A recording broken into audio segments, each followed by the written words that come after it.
Hello, my name is Ben Wright and I'm an exercise physiology lecturer at Oxford Brookes University.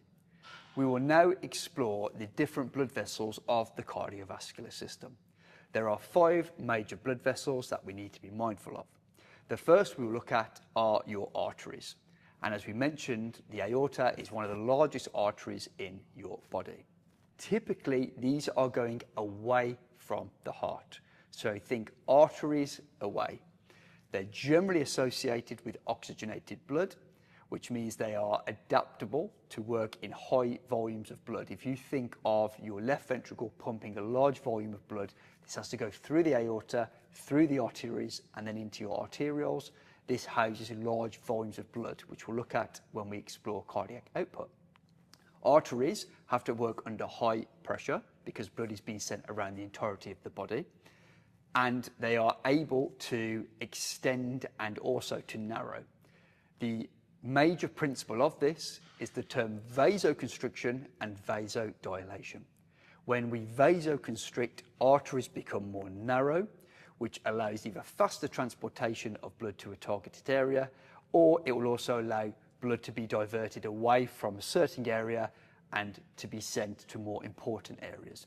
For example, when you exercise, you are not as mindful of having blood around your digestive system, whereas blood around your legs, if you're running, is going to be very important. And the body can adapt this by vasoconstricting the arteries around your digestive system, and on the opposite side of this, vasodilating the arteries that are surrounding the muscle groups of your legs. And that way we can redistribute the blood volume to the areas that need it the most. So your arteries are relatively muscular and flexible. They operate under high pressure and they have smooth muscle cells in the middle layer of them. And these smooth muscle cells are which will respond to various stimuli to either constrict or dilate. Arteries are around the entirety of your body. They are larger branches that come off the aorta, and gradually these will get into smaller blood vessels which are called your arterioles. And again, these are simply smaller arteries. Think of this as a large tree trunk, the larger branches being your arteries, and the much smaller branches are then your arterioles. They are still operating under relatively high pressure.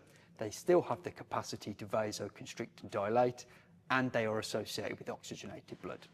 If you follow the pathway of your arterioles to a muscle, for example, you are then going to go into our next blood vessel, which is a capillary.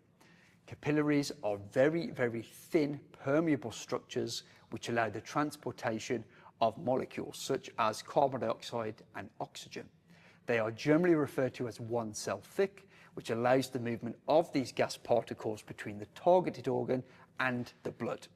So we have oxygenated blood being sent from the arteries into the arterioles all the way to the capillaries, and this is where gas exchange will occur and diffusion will occur between the blood and the muscle group.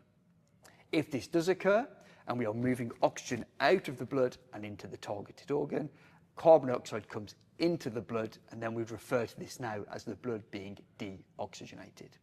If we continue this pathway, these capillaries then start to branch off into small veins, which we refer to as venules.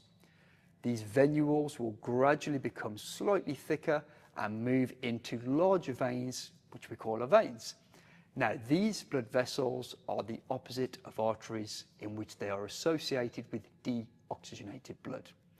They still have the capacity to have some degree of dilation and constriction, and they have some degree of flexibility. As the blood has gone through this systemic system, the pressure during this journey from the heart to all around your body then starts to lose the blood pressure.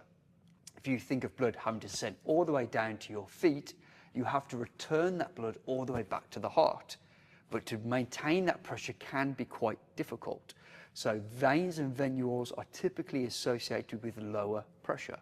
But to assist these structures in bringing blood back to the heart, they have valves within them.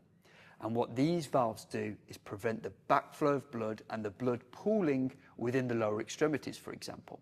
Think of it as if having to send blood from your feet all the way back up to the right side of your heart. Every time the cardiac cycle occurs, you're having blood sent up towards the heart, and then it's relaxing again. These valves then prevent that blood pooling to the bottom, so we can gradually bring the blood back up to the cardiovascular system and back to your heart. Veins and venules typically are low pressure, associated with deoxygenated blood, and they contain valves to prevent the backflow of blood.